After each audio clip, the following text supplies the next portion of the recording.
Hi, everyone. Welcome to the Daily Attorney Podcast, where we talk to women attorneys all over the United States. As we all know, they are simply amazing at what they do inside and outside of the legal profession.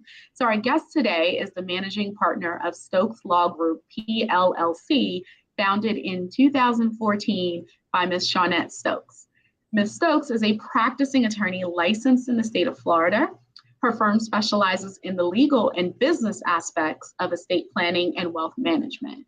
Currently, she serves as an adjunct professor in the paralegal studies program at Hillsborough Community College, where she also teaches a range of subjects such as copyright, music law, and even contract law. She believes that her education cannot end when she leaves the classroom. She also believes that her goal in life is to help others in any way that she can. This includes speaking to various groups about the complexities of the law in their communities, which has helped her become an expert in her field.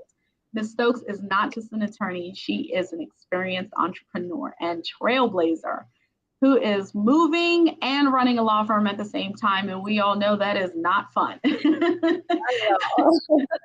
Thanks for being here with us today. I know we were talking a little bit earlier just about the chaos of the day. Today has been a little crazy for a Friday, right?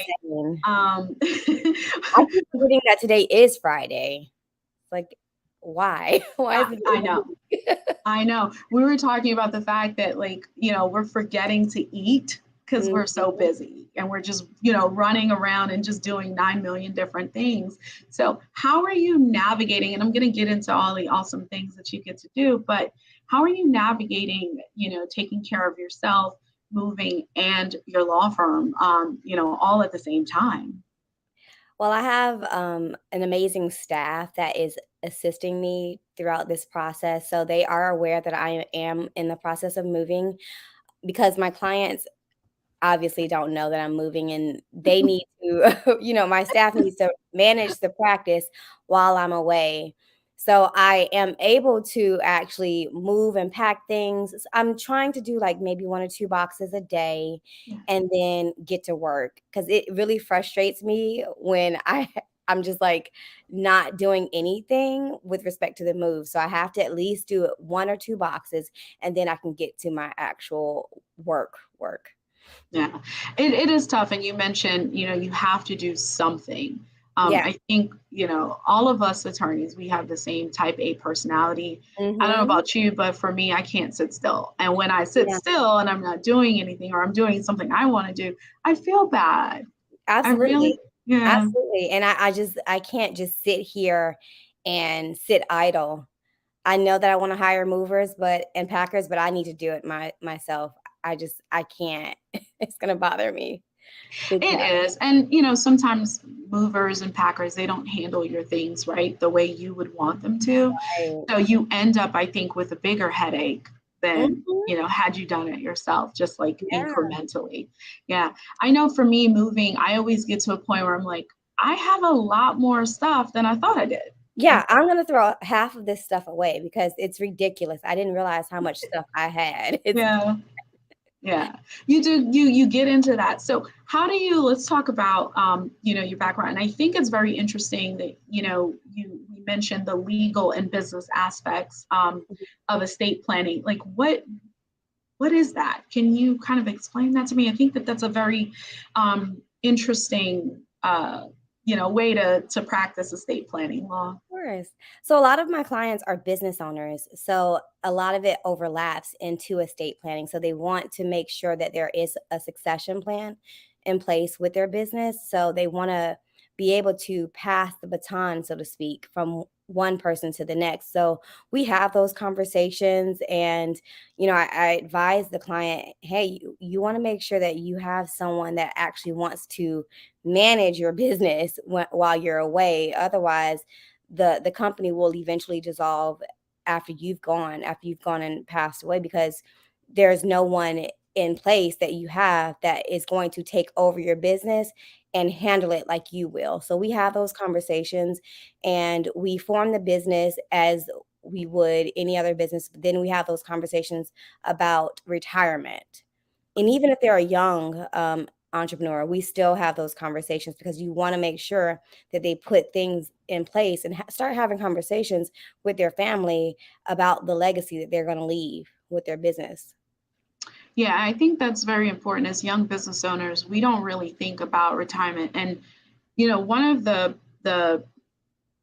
I don't want to say downfall of having your own business is we don't have retirement plans. Yeah, We don't. have to get our own retirement plans. We have our self-employment plans. There's many of them. There's IRAs. There's so many things that we can ultimately put into place. But our endeavors do not come with an automatic, fringe benefit package. We don't get that. So I can't imagine, the chaos in trying to start a business, trying to start, retirement planning and estate planning all at the same time. I'm pretty sure your clients can get overwhelmed. How do you kind of calm them down? Because I think a lot of what we do, especially with estate planning, is we get our clients to understand like everything's going to be okay. It's just a matter of properly putting everything in place. So how do you sort of get your clients from 100 to like 50, just leveled? So when I have clients come to me, they're actually very reluctant to establish an estate plan. It's quite odd because they don't want to even think about the idea of death. So I have to kind of couch it in terms of, you get insurance for your car. You don't want to get into a car accident, but you need that for your protection. You want that peace of mind for your family. So I have that conversation in the consultation, and a lot of my clients really they approach the consultation in a way that they want me to talk them out of estate planning. Like, do I really need this? And I'm like, yeah, you do. You want to do this for your family, not just you, but your legacy that you're leaving. And you don't want any questions that are left unanswered while your family is, planning out your life as you're gone, because these are things that should be covered in your lifetime. And those are conversations you should be having with your family. And that's the conversation I have with them because they really don't want to do it. Honestly, I've had people pay me and then just walk away from it. I'm like, wait, no, that's not how this works. You have to pay me and we actually fulfill the estate plan. Mm-hmm. So it is a hard conversation for most people to have, but that's tough. Do you think is it harder for the younger individuals, younger business owners, or the older business owners? It's harder for the older ones, for sure. Wow, you would think it would be the other way around. Okay. A majority, I think I remember when I first started practicing, I had someone, she was like 19. And she was, I will never forget her. She was the sweetest client ever. And I'm like, what are you doing here? She was like, well, I want to set up an estate plan. I was like, oh, okay. And she had amassed this like small fortune at 19 years old. That's and beautiful. I'm like, have you saved she said, yeah, every single dime. From the time she started working at 14, she saved it all. Wow. And yeah. And I've never had any clients in that age range since then. I think my youngest client is probably 32 thinking about estate planning. Yeah. So I think that's very interesting. I actually tried to do a webinar. Was it pre-pandemic? It was It's estate planning for millennials. That was the name of the webinar. A few people attended and, they got the information that they needed, but I don't find that millennials are doing estate planning. We aren't doing that. And I'm finding that a lot of my colleagues and just, people that I went to college with, we're passing away now. And, I'm seeing the GoFundMe's and all of that because you didn't have an estate plan, you didn't have, life insurance in place. And these are things that are forgotten because we just think that we have time and we really don't. Time is one of those rare commodities. You don't generate time, right? You can control it in certain ways, but you really can't regenerate it. Once it's gone, gone. As for millennials, I think, they're too busy on TikTok. Yeah, we're too Trends, busy dancing on TikTok than worried about estate plan. doing trends and different weird stunts that, they're just I see a difference in the way they think. And I'm sure when we were that age, our parents are like, oh my gosh, they're doomed, right? Because we were just completely different than they are. But I still think it's incumbent upon us to educate them and to get them to kind of pull away from social media and all the fun. Because I think they seem to think that life is all about fun, right? And it can be, but there's some work involved. And I think that, that work is important. Do you see, and I know we talked a little bit about succession earlier, have you seen anything like gone wrong? Because I think if you're telling your clients, hey, you really need to make sure that the person who's taking over your business is going to be someone who cares about it just as much as you do. Have you seen that kind of gone wrong before?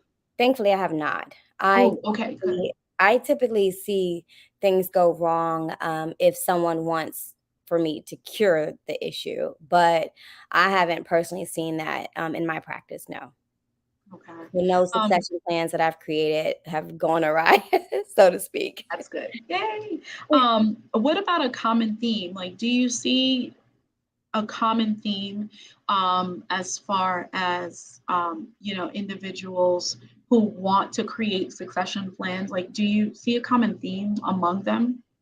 Yeah, one common theme is that they don't know who's going to take over the business Oh, because you think about it, my business is my interest, right? It's what I want to do.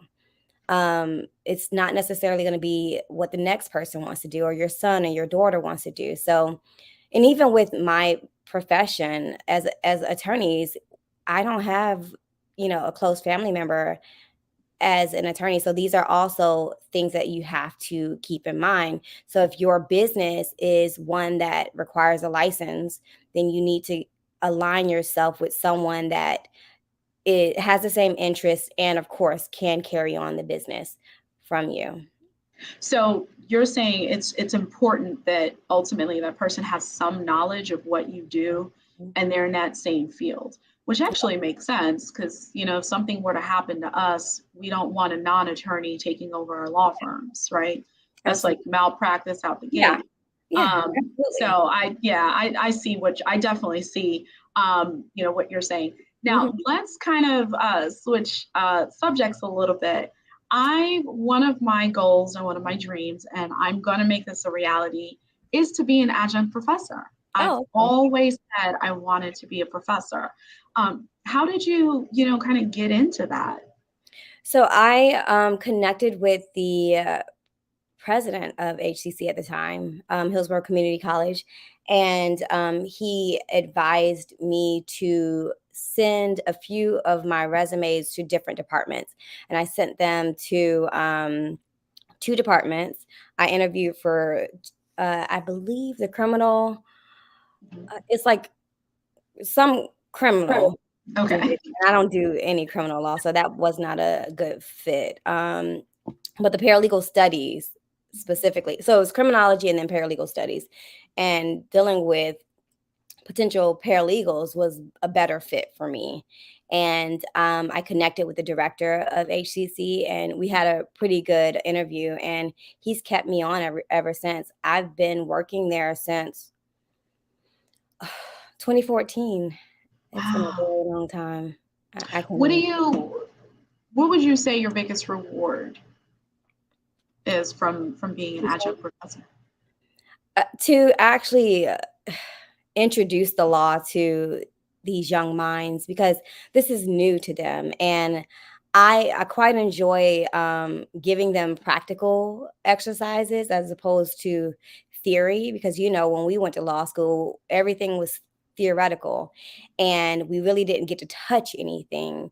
And I love to see that these students are able to do research and go and pull forms and pleadings and produce an actual, ready to work packet for any law firm. And that's always my goal with all of my students, is that they can leave my classroom and actually put in what they learned in a law firm. Yeah, I love that you touched on that. A lot of people that I've interviewed, we all have the same sentiment. And I think, there's an added level of complexity because we're also business owners. Mm-hmm.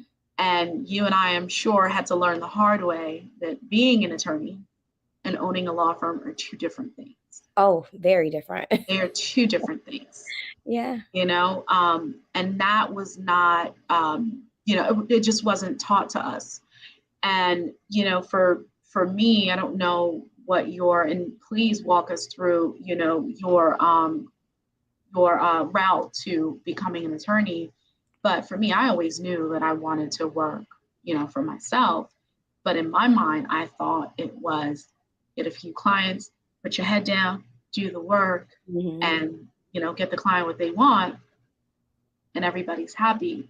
But, it doesn't teach you about billing and certain things you can and cannot say to opposing counsel, or certain things you can and cannot say to your client. Thankfully, I subscribe to NBI. They have the CLE, so they have a lot of ethics stuff, and I watch those videos, and it helps you, kind of keep up with what not to do and what you should be doing. But it was tough. It's like, okay, this is what you need to do with a trust account. This is what you can't do, and all this stuff. So I thought it was very interesting. I think that if we at least had a class or two on running a law firm, not just a regular business, but just a law firm, I think it would have been a lot easier for us to transition. But that's just my experience. What about you? Well, my law firm, my law school actually had law firm management class. So they I think UB had that, but I didn't even know, Yeah. I didn't think that it was quite important. I didn't take it because I didn't think that it was something that I needed.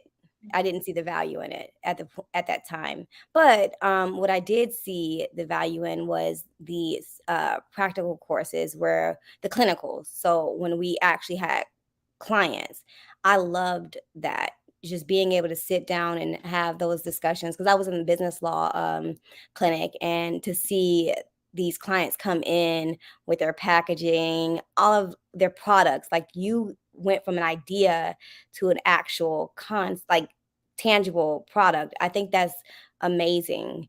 And seeing that actually made me hone in on what I wanted to do. So I knew always that I wanted to be an attorney.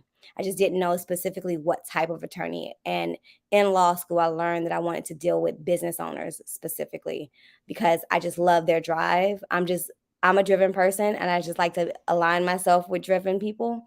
And I just love to sit on conversations with my clients. My consultations really are just like battery packs for me, because when I'm listening to my clients tell me their dreams, I'm like, okay, these people believe in themselves, so why can't I believe in myself? So it pushes me forward every time I have a consultation. I just hear those dreams. I'm like, okay, this world is abundant, and I can achieve just as much as they can as well. So it's a beautiful thing, because we're building something together and not separate. And I just love that. And you definitely get to see them grow, like you said. You're building something. It's not like, preparing a deed and kind of just like we've grown together as business owners. My clients have stuck with me from the very beginning. I have returning clients every year, because they come to me for different needs, for trademarks, new ventures. They will continue to come, because I'm very big on relationships, and I've been huge on maintaining the relationships that come through my door. And any other relationship I like to cultivate and maintain as well, even if it's not. I agree. Exactly. I agree. We do the same thing. I have clients, gosh, it's been with me for years. And they still call, and they're like, oh, hey, I need this done, and so forth and so on. One of the things we do is tax work. So every year, I do tax work for some of my elderly clients. And, a lot of them are separated or their spouses have passed. I'm not charging them, Yeah. And I just do it as a courtesy because I know that ultimately they have an attorney working on this. So if anything happens, I know the law, I know how to, defend anything from IRS or Maryland state that may come up. And, it's less stressful for them because as someone, who may have lost a spouse, it's, you're going from a dual to a single income household. And that may be stressful enough. And a lot of our seniors, and I'm sure you've seen this, a lot of our seniors are living, check to check. So when things like this come up, we're able to kind of, resolve these issues. It's a little stressful for us, especially when we're 10 days from tax day. But, if we can take on a little bit of stress to allow them to kind of flourish and not think about it, it's great. But, like you said, I have grown with them over the years. Through all of our changes, and they're like, oh, so you don't pick up the phone anymore? No, I've done that in years. No, thank you. that part they do not like because they're like, Attorney Stokes, I used to be able to call you and just pick up. Well, we've grown and we have staff now, and there's actual protocol to get an appointment. And as your business, because they understand as business owners, as their business grows, there has to be some measures in place to maintain that business and the efficiency of the business, because I can't be efficient while I'm sitting on the phone taking calls all day. When can I actually work on your file? Yeah. And I think, ultimately it's draining for us because, I was on the phone with counsel the other day and he just sounded down. And I was like, Andrew, are you okay? He's like, Marie, if you saw my desk right now, you wouldn't even ask, and I, unfortunately, I know what that feels like, so I guess that brings me to my next question. How do you take care of yourself, to make sure that, because it sounds to me like you love showing up for your clients. So how do you take care of yourself in the middle of all that? I sleep. And when I say that, like, I mean it. I sleep. So I will go to sleep whenever I want to. And I'm a night owl. So I will go to sleep at 1 or 2 o'clock in the morning. And my clients know this. They will see that I've responded at midnight and they ignore that. They're like, it's just Shaunette. She just can't turn it off. So me sleeping is turning it off. So I go to sleep and then I don't, unless I have a morning call, I don't set my alarm. So that's my treat to myself. I get to sleep in. Oh my On God. the mornings that I do not have calls or hearings, I just sleep in. And that is my treat. And that I just fall into that because I love it. Yeah. Sleep is good. How often do you have to go to court? Never. Yeah. I love that too. Yeah. Love that too. We were at some point doing, we're not doing that anymore, but we're still closing up some of our cases. And I don't know if you're familiar with Maryland. I know that the Florida legal system is very, very different. I don't think you guys have as many hearings as we do. But for one case, before you even get to trial, you might be in court 3 to 4 times. That's a lot. So I did family law as well. And when I stopped doing family law in 2018. Okay. What made you change it? Stress. Yeah. Yeah. It's just that. It's not a practice area that I just have the personality for. The attorneys treat you like their ex-wife, and I'm nobody's ex-wife. So I didn't sign up for this, So I just decided to just walk away from the practice area altogether. I loved the practice of, business law, intellectual property, my personal injury and estate planning. I will just do that all day. But family law, I will leave that to the people that love it. There is a very unique person subset of people that can take it on and turn it off at the same time. We have an attorney here in our suite because I share office space with some other attorneys, and he's like, his poker face is amazing. It's a talent. It's a talent. And I ask him all the time, I'm like, Craig, how do you do it? That's his answer. Yeah. I just do it. And meanwhile, we're losing our minds. Yep. Right? Because you want your client to be happy. Your client's mad at you because everybody else is mad at them, and you're just, no. It's I remember one thing that I used to get was, well, so-and-so got the house and the car and everything else in their divorce. I'm like, but you're not so-and-so. Right? Different circumstance. And that's the one thing about the law. And, you teach that to your students, the complexities in the law, right? One big layer of complexity in the law is there is no set of facts. Even if it looks as close as possible, there's always going to be that one distinction that makes your case very different than mine. Yep. Right? And sometimes the entire case will turn on that one little fact. Small fact. Very, very small. The clients don't understand because they're like, well, my friends were able to get through this process seamlessly. And I'm like, well, there's different factors that are in place. You have the judge, you have evidence, everything that is a part of this case matters. Yeah. And it does, hinge upon how much time it takes. So the time that we have in front of the judge, we need to make sure that we take advantage of that, because otherwise we don't, get to speak your case. You don't get a second bite at the apple. Exactly. You really, really don't. It is very frustrating. And, I talk to, so I'm surrounded by a lot of attorneys, thankfully, that have been practicing, 40, 50, 60 years here. And I always go to them when I have like the weird cases. I seem to get a lot of weird cases. And, I'll talk to them and they'll help me through and all that. And I'm like, man, how did you learn that? And they're like, by losing a few. I'm like, I don't want to lose, right? You want to win for your client. Yeah, but you just don't get a second bite at the apple.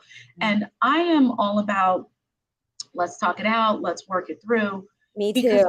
I feel like if you are the master of your settlement, then ultimately, I tell all of my clients, my goal is for when you go to bed at night, you say, I can sleep soundly knowing that whatever it is that we agreed to, I'm good. Where you don't feel like you lost or you won, whereas you feel like you lost a little bit, but you gained a lot, and the other side feels the same way. That to me is the best agreements. The ones where both people walk away feeling like they gave up a teeny tiny bit, but they gained their peace of mind, And that's, with family law, there's no winners. And that is what I think bothered my clients and probably bothered me as well, because at the end of the day, they still didn't feel like they won, because the judge is not going to give them a windfall of money and just give you 100% of your spouse's assets. That's not how that works, but that's what they want in the initial meetings, because they're angry and they just want to go for blood. And by the end of the case, they realize that they only get half, and half is not the half that they expected, and they're still upset. So it just takes a certain personality for family law cases, and I don't have it. And I am I smile and laugh. Yeah, I smile and laugh too much for family law cases. Yes, me too. I like to have I am a happy, super go lucky. I'm always ready to joke, act a fool. So family, it's just a different beast. And stuff for me. Yeah, to all the attorneys that do it, we send our cases to other attorneys, and we're like, hey, do you mind handling this? And we have a subset of attorneys that we know they do great work. They can take care of our clients. So we've just been sending them. We still get calls once in a while. Do you still get calls? I got one call for dependency, and I don't know how she got my number because I Oh, never did dependency. But I actually on my calendar website, it's all bold. We do not accept family law cases anymore as of 2018. So I don't get any calls. So I think that Camille, is you might have to add that to current. our website. Yeah, she's shaking her head like, yeah, we need Yeah, to. we need Yeah, that. yeah. And maybe just put that's actually a really good idea, and then just put the our info at St. Eve Law, so that way people can Mhm. just send us a request and then we can forward it Receive to our referral. network attorneys, because Mhm. I think that that would be very beneficial, because we're still getting calls. We're Yeah. like, we don't do it, and I it sucks. Even hated saying that too. yes, I yes, had a even client previous call me. clients. Yes, they called me. So I had a person call me and I felt so bad because I had made the decision in April that I was not going to take any more family law cases. And she had called me in March and asked me would I accept her case, and I said, "Well, this is the price and move it." I hadn't heard from her. So when I at the end of April, she reached out and she's like, "Hey, I'm ready to sign up." And it was also right before her trial. So it was a double no. No, we can't take your case because it's right before your trial. And no, unfortunately, we do not take family law cases. And she actually wanted proof. And I'm like, I can't give you proof other than the fact that it's not on my website anymore. I can't give you proof. We just don't Yeah. take I family. think being that close to trial is definitely a double whammy. The liability issues kind of skyrocket at that point in time. Absolutely. I've taken a few, but they've been slam dunks. I'm Yeah. not taking anything. If it's a slam dunk, I'll take it. But if Mhm. I see that the other side might have some kind of leverage, or this might be, this might not go, I'm not touching that. The only thing Thankfully, I would do is prenups. That's it. I will okay. do a prenuptial agreement. I will not touch anything else. Well, I'm I like, don't even want to do prenups, because ultimately the prenup does still require that I keep up with family law. that's true. And our heart is really with estates and trusts and tax. Yeah. So I was just like, you know what? At first we started paring it down, but then I Mhm. realized, wait, I'm gonna have to keep up with this. I don't want to keep up Yeah, with it. that's true. Yeah, You'd yeah. be So like, "How now, long have you been married?" And now the prenup has to kick in. Yeah, yes, get it. yes. No, for me, it's definitely not good. So, switching from family law and doing estate planning, I'm sure it's a very different pace. But Mhm. also, you're teaching copyright law, which is kind of nowhere in that Yeah. mix. Do you like copyright law? I didn't Well, like it at all. oh, intellectual property is my baby. I just love Mm, IP. I love that's mm, just my I love it. I love mm. trademarks. I love copyrights. It's just so juicy to me. And everyone Really? thinks I'm weird. Yes. They're Yes. like, why do you like this? Yes. It's so dry. It's not dry. It's so fun. Well, people feel that way about tax too, because I love tax. I I love tax. don't. Yeah, I Right. So can't. when I tell people that, they're like, "What? You exist?" Yes. Yeah. Yeah. So much so I went and got an LLM in a darn subject. Yeah. So I love it. I really, really do. I've been, deep diving into it since I was in my teen years. Like, who Oh, does that? that's Um, amazing. yeah, but IP, Yeah. I try to get into that and international law. I Okay. had a course with Professor Grossman at UB, and I'm sitting in the course, and I'm like, I know she's speaking English, but But it's not registering. it's not registering, right? And I'm like, how am I going to even get a C minus in Yeah. this class? Like, Yeah. I don't get any of it, because my big thing was I wanted to be like Hillary Clinton. I'm not even joking. My mom is a huge Hillary Clinton. She even still has the sticker Oh, on the wow. cabinet. I don't know if they told her Hillary lost. Oh, Mama, Sorry, she mom. I know you're watching. that is so funny. I don't think anyone told her Hillary lost the race. Oh, Lord. She still thinks we're she's like, Oh "Bible my over gosh. here." I'm sorry, Camille is dying back there, but anyway, totally off topic. But I really did want to be like Hillary Clinton. So Right. I'm just like, man, I'm gonna sit in this international law class. And she started talking about a treaty and some other stuff. And I was like, I am not gonna make it. And so I'm not gonna make it. So I actually withdrew from that class, and I enrolled in immigration law. Okay, good. So I was like, yeah, I'm Haitian. I'm gonna work for my people. And my mom was like, you're gonna be an immigration attorney? And she's like, have you dealt with Haitians before? I'm like, well, American Haitians? She's like, no, they're not the same thing. So I'm just like, okay. So I'm in this class, legitimately found out that I was a US citizen in this class. Like that, yeah, that's how much I was not paying attention to my heritage or my status. Like I was just not, I was having fun, right? Yeah. So then, after that, did real well in that class. But then the next semester, I kind of registered a little too late. And so I was just like, you know what? I think I want to do immigration, but I always wanted to do employment law. Girl, snoring in class in front of the professor. Like Camille was laughing, knocked out. Yeah. Knocked out. And it took one class for me to say, this is not it. This is not it. So I left that class and immediately went to the registrar. I was like, listen, I have to change this. I'm not gonna pass. Like, I'm not. And they're like, well, the only thing we have is estates and trusts. And I'm going somewhere with this. I was, gosh, I don't even remember. I started law school in 2011. So this was around 2014. So I took the scenic route, girl. Anyway, I feel you. She was like, okay, estates and trusts. I said, okay, I'll do it. But I don't like thinking about death. I don't want to hear about dead people. I don't want to plan. I was in my 20s. So at that time, you're 26, 27. You don't want to talk about death. You don't want to talk about plan. Yeah. So that's why when you said earlier that the idea of death for your younger clients is something that they don't even want to think about, I was like, wait, I was like that too. So when I sat in ENT, I was like, okay, we're going to talk about death.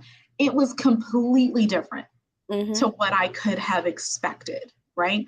And after that, it was estates and trusts, gift tax, tax course after tax. And I just fell in love, with those areas. And so now what we do, kind of like what you do with your business clients, we make sure that in our cases, our clients are protecting their legacies, right? Yeah. They're making sure that what they have worked extremely hard for can be passed on, to their grandchildren, to their nieces and nephews, their, godson, goddaughter, whatever. And it's such a blessing. It is such a blessing to be able to see the look of relief on your client's face, right? Yes, it really is, because they see me as their team member, someone on their side as a valuable asset as opposed to their opponent. And that's what I love about what I do, because every area of law that I practice in, I am their team member. I am considered their asset and not their opponent. And that's where I'm going to stay, because I just love it here.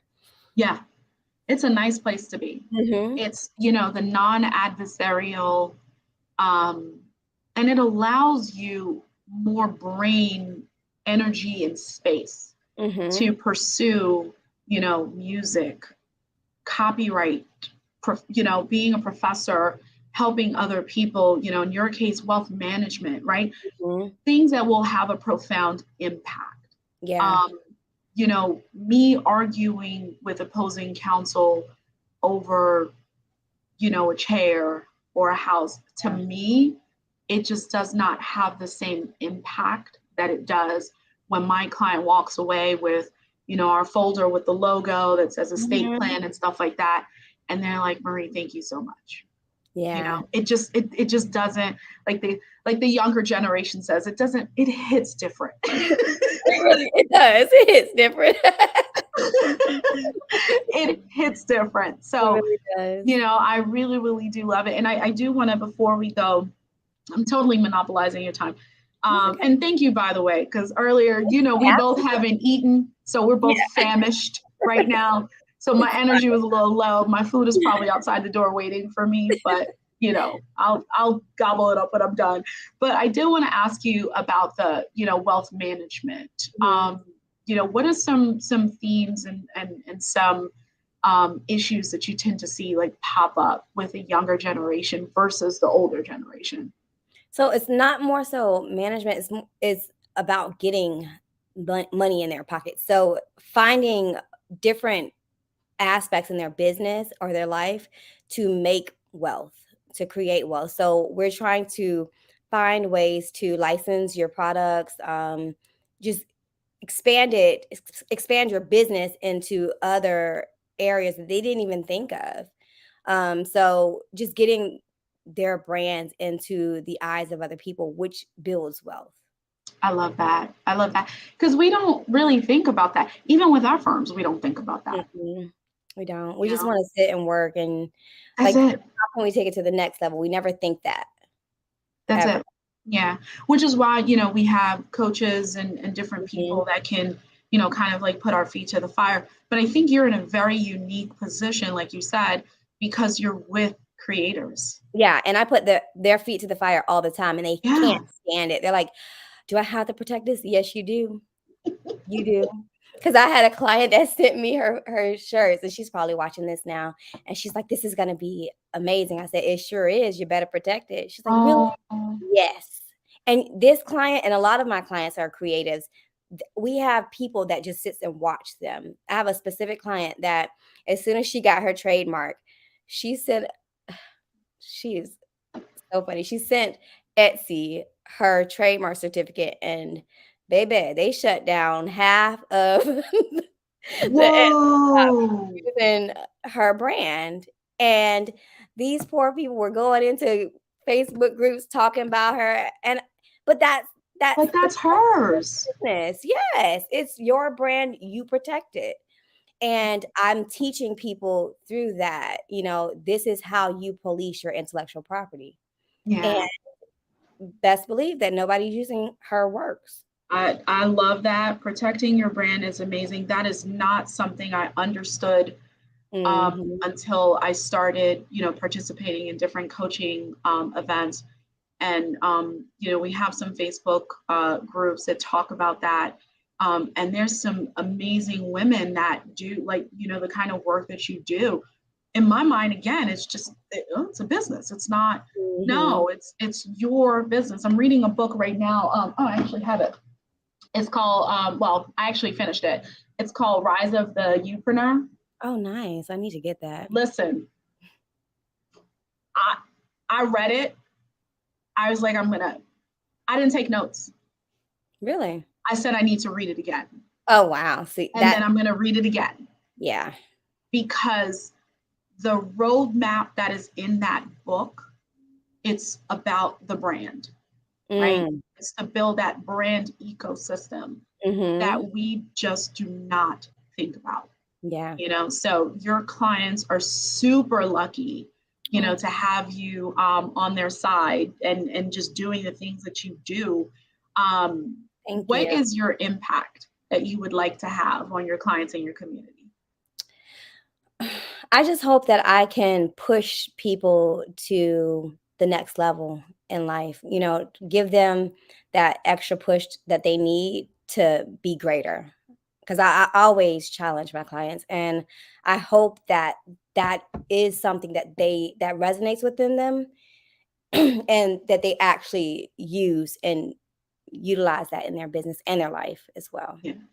I agree 1000%. And thank you for sharing that with us. I am also a firm believer that, we can always better our best. Yes, So it yes. sounds like you take that to your clients and, just thank you for being here with us Thank you for today. having me. No problem. No problem. We always love to just talk with attorneys, especially ones that are just out there that are just doing so many different amazing things that I don't think our clients know about. Yeah, They don't know. They have no idea. They think, we just show up, do what we need to do, and we leave. right. But, we're beacons in our communities, in our homes, and we just do so many amazing things. So that's why, I have this. So thank you so much for showing up to share this with us today. Thank you. If clients or potential clients want to get a hold of you, what's the best way that they can reach you? So it's Stokes Law Group on every social media, Okay. Instagram, YouTube, Twitter, Stokes Law Group. And then my website is stokeslegalcounsel.com. And if you need to reach me personally, it is Shaunette at stokeslegalcounsel.com. Okay. Well, we will put that up there again. Thank you for being with us today. I learned some amazing things about Ms. Shaunette Stokes. She is a team member to her clients. I've never heard that before. That is awesome. Growing with them is important, I think. You are a professor, a protector, a wealth creator, and a motivator. I think that is quite a package. Thank you so much for being with us today. And thank you everyone for tuning in, whoever will tune in now or later. And I am Marie Eves. I am the owner and CEO of the St. Eve Law Firm. If you want to contact us, feel free to do so. Social media, please like, comment, and subscribe. Facebook, Instagram, Twitter, LinkedIn. I'm getting better at this. Before I used to kind of stumble my way and have in a little corner, like, where do we belong? So yeah, anywhere that we are, anywhere that social media exists, we are on there, and we are here to answer your questions. Our firm number is 443-707-8692. Give us a call, and we're here to help. Thank you, Ms. Stokes, for being here with us today. Bye, everyone.